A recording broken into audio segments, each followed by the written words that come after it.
Você já ouviu falar daquele termo, as noites escuras da alma? Bom, normalmente as noites escuras da alma têm a ver com aquele momento de dor, de tristeza, de desesperação, de solidão, de angústia. Aquele momento em que você, até mesmo religiosamente, você acha que Deus deixou de te escutar. Em que tua mente começa a ter um remolinho de pensamentos em que você crê que a morte seria a solução para o descanso eterno do seu sofrimento. E as noites escuras da alma, que seria aquele momento em que o frio começa a nos correr completamente e a nossa pele, os nossos ossos começam a doer.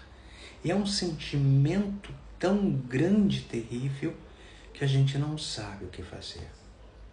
É aquele momento que a gente acha que todos nos abandonaram e que a gente não tem mais solução, em que a angústia perpétua dentro de nós. Nos momentos dessa noite sombria, em que a pessoa ela se tranca no seu quarto e ela constantemente está chorando e implorando algum tipo de Deus ou entidade, algum tipo de força para que possa ajudar a superar esse tipo de sentimento e sofrimento. Normalmente as pessoas sofrem muito com questões amorosas. Perdeu alguém que queria tanto, foi enganado, foi enganada, se sente abandonado até mesmo pelos próprios filhos. E a noite escura e sombria, que parece que é o fim da nossa vida, e em que esse momento a gente não sabe mais o que fazer, eu sempre digo que é nesse momento em que a gente se encontra de verdade. Entre esse duelo constante, entre a vida e o sofrimento, a noite escura da alma, ela te mostra de verdade, em essência, que você é uma pessoa em que necessita, nesse momento, encontrar em você mesmo a sua própria força, resiliência. Seria como aquela bússola que vai te levando em direção correta. Porque quando tudo está perfeito, quando tudo é maravilhoso, a gente simplesmente acha que a vida é assim.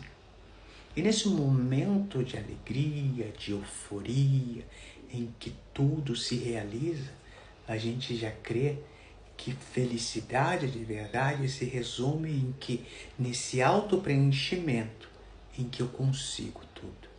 E quando vem essa noite sombria da alma, em que ela vem para tirar você desse momento em que você ela está cômodo, em que você está ali, e ela diz assim: olha, eu não sou seu inimigo, ao revés, eu só quero te despertar um pouquinho, eu quero que você cresça, porque constantemente você quer viver uma vida ali, boa, uma vida digna, e que essa vida é como que se nunca houvesse sofrimento.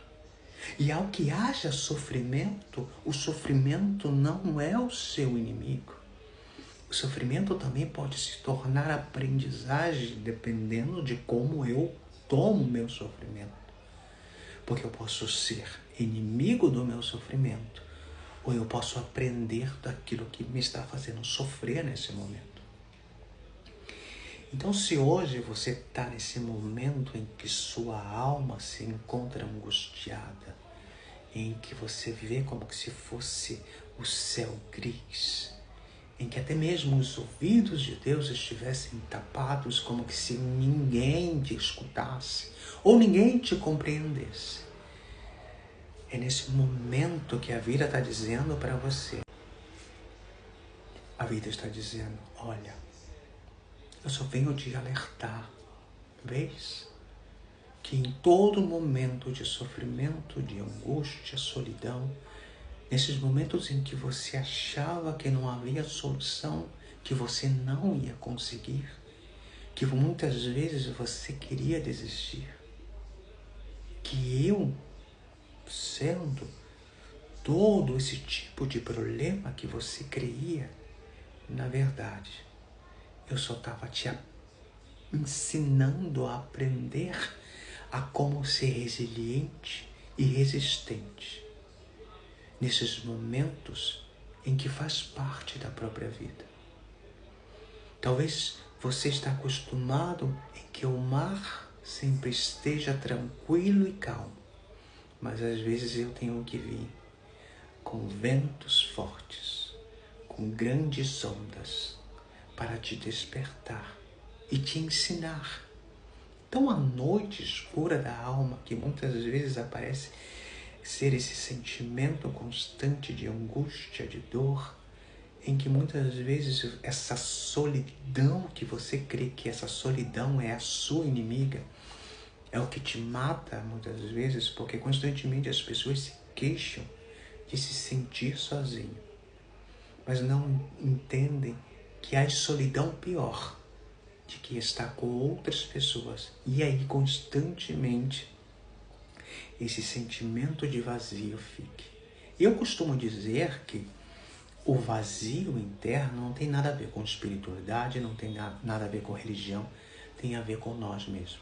E muitas vezes esse vazio tem a ver com os nossos traumas do passado, necessidades que não foram preenchidas.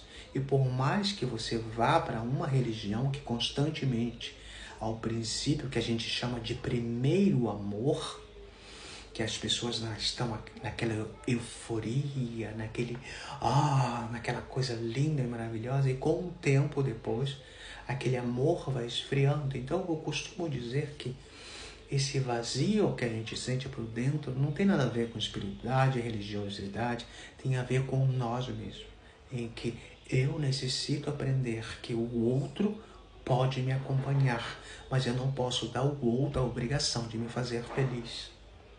Tá entendendo? Então, se hoje você está passando por esse período em que constantemente parece que a noite é terrível, em que você escuta o sonido dos trovão e isso te dá medo, descansa.